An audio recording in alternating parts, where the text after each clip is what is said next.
Percy and the Funfair. It was a beautiful morning on the island of Sodor. All the engines were very excited. It was the day of the Fat Controller's Funfair. Children would be coming from far and wide. There was to be a special visit from the Chinese dragon. Percy was delighted. He thought the Chinese dragon was the most exciting thing of all. The Fat Controller arrived at Tidmouth. He had come to give the engines their jobs. Edward was to pull the merry-go-round, Henry the roller coaster, Gordon the fairground folk, Toby the bumper cars. James and Emily were to pull the Ferris wheel, and Thomas, boomed the Fat Controller, you are to collect the fireworks on the Chinese dragon. What's my job, sir? Asked Percy hopefully. You are to collect coal from the coaling plant. You must fill all the hoppers at the stations, ordered the Fat Controller. A railway can't run without coal, he added. This is a very important job. The Fat Controller left, and all the engines were excited. All except Percy. Coal, he sighed. And as he watched his friends leave for their exciting jobs,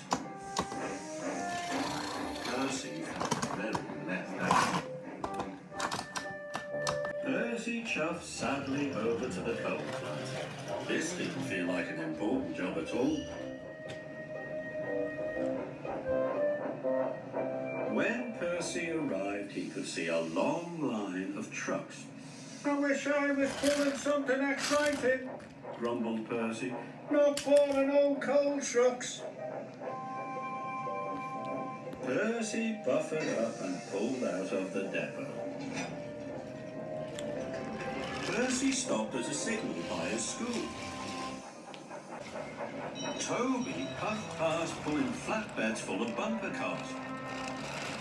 The children in the playground clapped and cheered.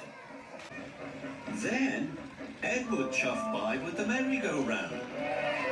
The children cheered even louder. Percy thought that Toby and Edward were having a wonderful time. Then an idea flew into his funnel. Maybe Toby and Edward need some help. Helping friends is much more important than delivering coal, he wished. So Percy didn't deliver the coal.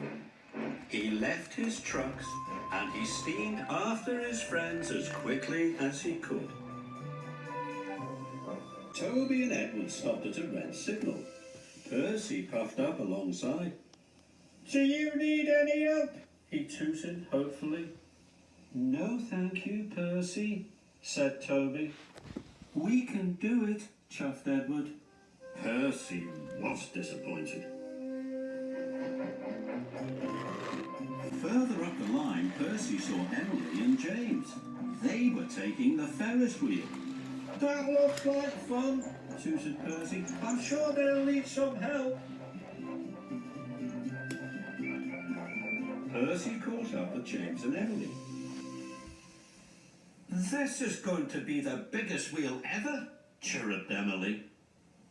Emily and James were having a splendid time. But James and Emily didn't need help either. Percy was upset. Then Percy saw Gordon waiting at a junction. Gordon was pulling the fairground folk, but he didn't need any help either. Percy saw Henry crossing the bridge. Henry was happily pulling the roller coaster. Finally, Percy saw Thomas waiting in a signal. He was carrying the fireworks and the Chinese dragon. That looks like the most fun of all, gasped Percy. But even Thomas didn't need any help. Percy was more disappointed than ever.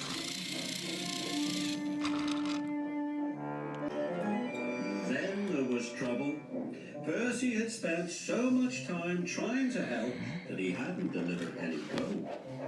Percy saw James. He looked very sad. There's no coal at the stations, he wheezed. We've all run out of coal. Bust my boiler, cried Percy. If the engines don't get some coal, the Funfair won't open. All the children will be sad, and it's all my fault. Percy knew what he had to do. He had to pick up his trucks and deliver the coal as quickly as he could. Percy reached all over the island delivering coal to his friends. Soon, everyone's boiler was bubbling and their pistons were pounding. The engines were back on track.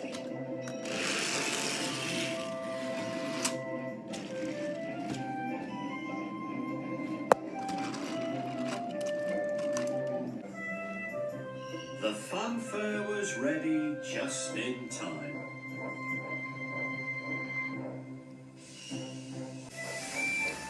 Percy finished his last delivery of coal and arrived at the Funfair as the fireworks began.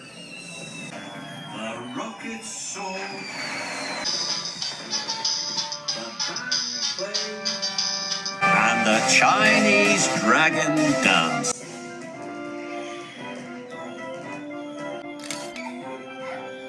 All the children were delighted.